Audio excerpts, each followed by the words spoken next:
2027 विधानसभा चुनाव का श्री गणेश क्या कांग्रेस ने कर दिया है। उत्तराखंड में पिछले लंबे समय से कांग्रेस का संगठन जिस तरीके से चलता आ रहा है उसमें क्या कुछ बदलाव देखने को मिलेंगे, क्योंकि 2027 में उत्तराखंड में विधानसभा का चुनाव होना है। 2027 का विधानसभा चुनाव काफी बड़ा चुनाव इसलिए भी है क्योंकि एक तरफ जहां सत्ता में रहने वाली बीजेपी की एक अग्नि परीक्षा है, तो वहीं दूसरी तरफ कांग्रेस के लिए भी ये अग्नि परीक्षा है।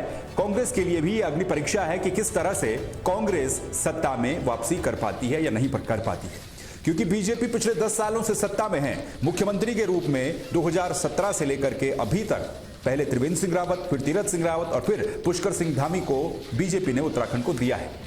अब 2027 में वो कौन कौन से मुद्दे हैं, किस तरीके से मुद्दे चलेंगे, विपक्ष किस तरीके से इन मुद्दों को भुना पाता है, वो बहस बाद की बहस है। लेकिन उससे पहले बात करना जरूरी है कि 2027 को टारगेट में रखते हुए कौन पार्टी किस तरीके से आगे बढ़ रही है। बीजेपी के पास बड़ा संगठन है, बीजेपी के पास संसाधन है, बीजेपी की सरकार भी है, इसीलिए बीजेपी को ज्यादातर चुनाव में दिक्कत होती नहीं है। लेकिन कांग्रेस को अगर उत्तराखंड में अपनी वापसी करनी है, एक कमबैक करना है, तो कांग्रेस को बहुत सारी चीजों को सुधारने की आवश्यकता है और यह सुधार हमने पिछले कुछ समय में देखा भी है। जब से गणेश गोदियाल के प्रदेश अध्यक्ष बनने का ऐलान हुआ, तब से कांग्रेस कार्यकर्ताओं में एक अलग उम्मीद और एक अलग उत्साह भी देखने को मिला है। इसके साथ ही कांग्रेस ने मास्टर स्ट्रोक ये चला कि न सिर्फ गणेश गोदियाल को प्रदेश अध्यक्ष बनाया, उनके साथ 2 और बड़े नेताओं को बड़ी जिम्मेदारी दी, जो कांग्रेस के लिए बेहद जरूरी भी थी। और कल गणेश गोदियाल ने अपना कार्यभार ग्रहण जो किया, इस पूरे इवेंट को जिस तरीके से कांग्रेस ने क्रिएट किया और देहरादून की सड़कों पर जो चहल पहल कांग्रेस ने मचाई, वो उनके लिए संजीवनी का काम भी करेगी, लेकिन बशर्ते ये एनर्जी कांग्रेस की 2027 तक बरकरार रहे।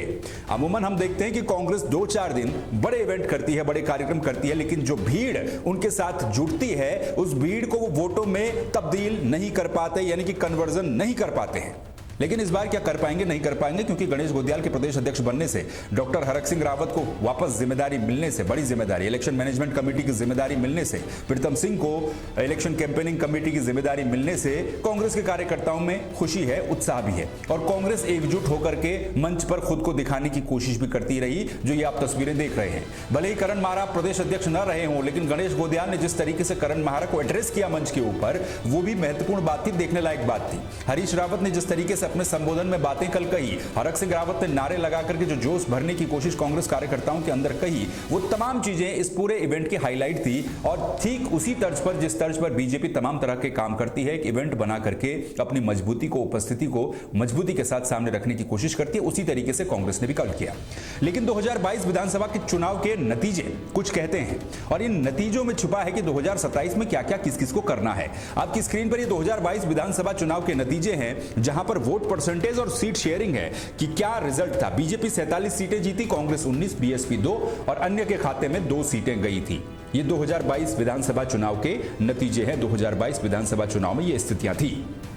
वोट परसेंटेज को अगर हम देखें तो 2022 के विधानसभा चुनाव में बीजेपी को 44.7% वोट पड़े थे, कांग्रेस को 38.2% वोट पड़े थे, बीएसपी को 4.9% वोट पड़े थे और अन्य के खाते में 5.6% वोट गए थे।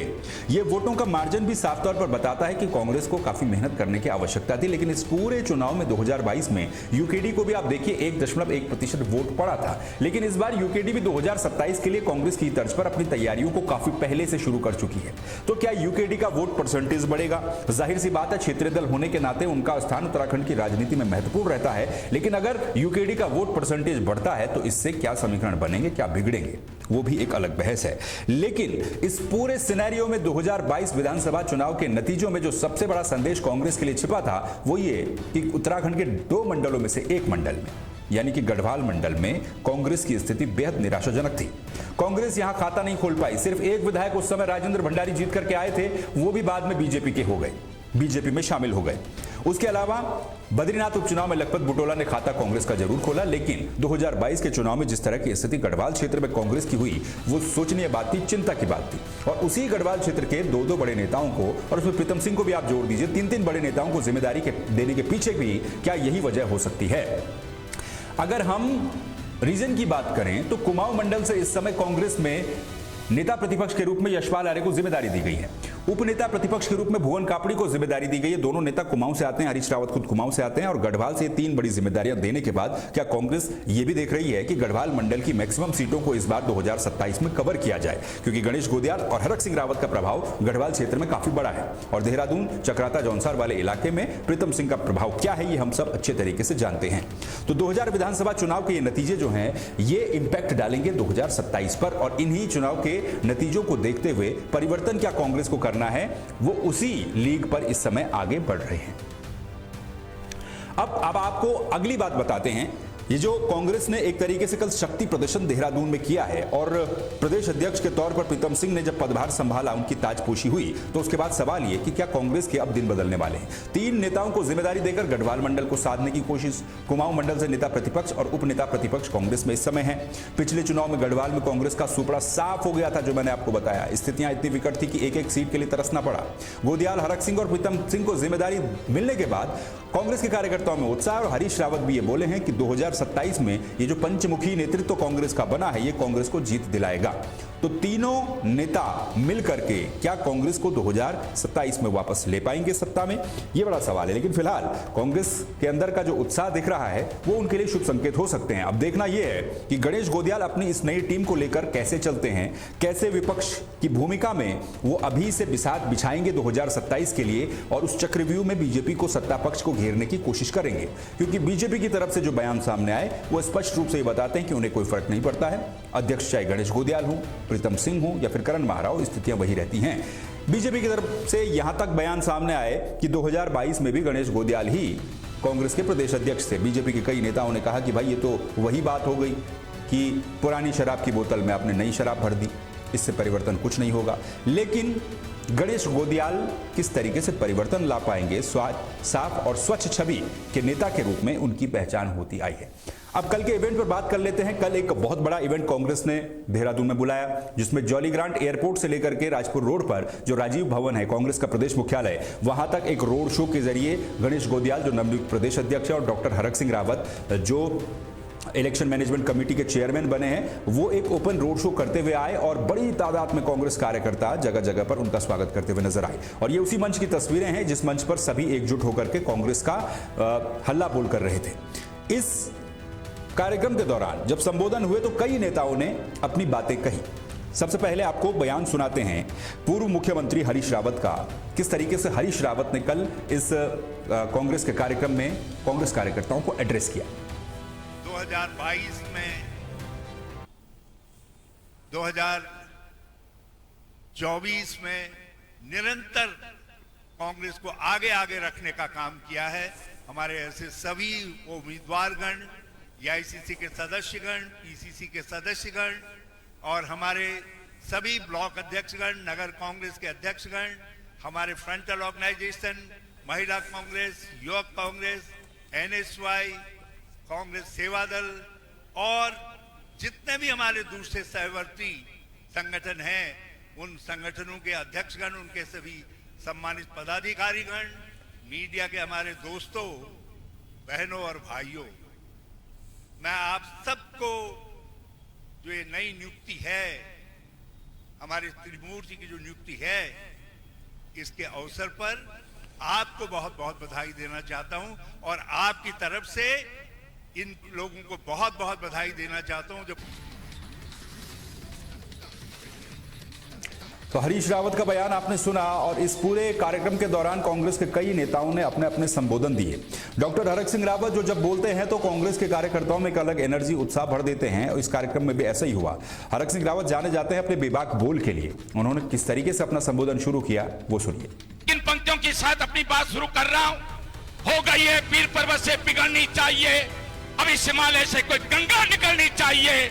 हम सबका मकसद, कांग्रेसों का मकसद सिर्फ हंगामा खड़ा करना नहीं, हम सबकी कोशिश है कि 2027 में उत्तराखंड की सूरत बदलनी चाहिए।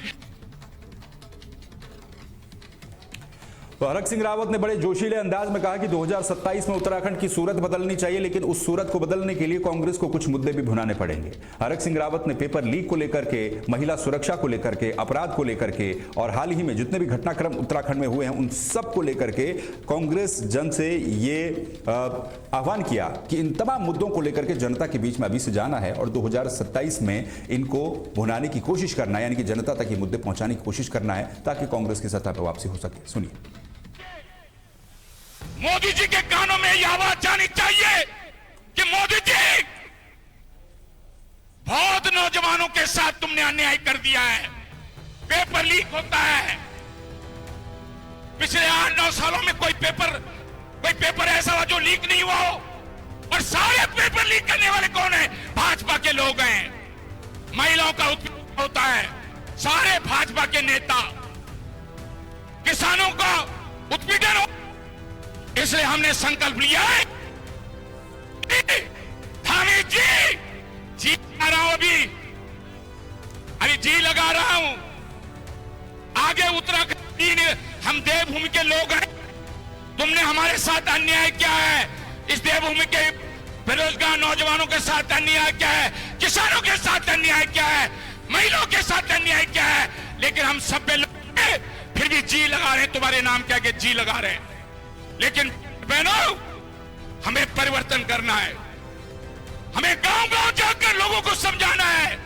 ये 5 किलो राशन, 5 किलो गेहूं, 5 किलो चावल में अब उत्तराखंड के माता बहने, उत्तराखंड का नौजवान, उत्तराखंड का किसान।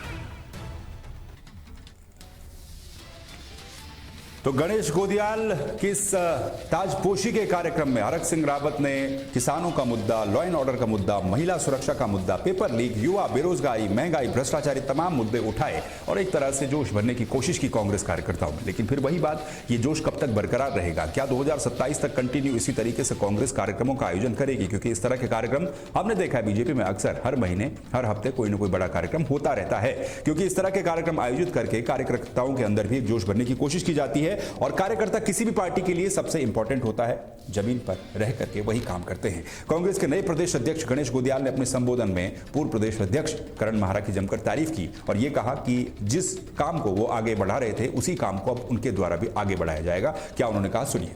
हमारे दोनों जो सचिव हैं उनका मैं आभार व्यक्त करता हूं। मेरे साथियों, ये तो सत्य है कि समय अधिक हो गया, लेकिन इस मौके पर मन की बातें ना की जाए तो ये माहौल और ये जो कार्यक्रम है ये अधूरा रहेगा।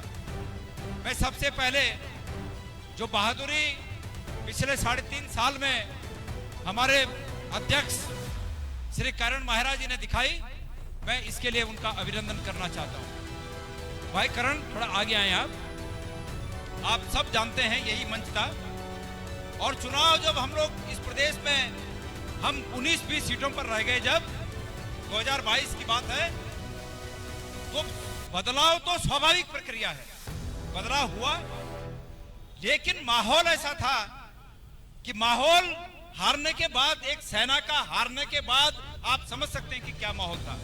और उस माहौल में भाई करण मेहरा जी ने जिस बहादुरी से ये कार्यक्रम संभाला, ये पदभार संभाला, और आज उस मायूसी के माहौल को आज जो इस जोशीले माहौल में बदल दिया, ये अगर श्रेय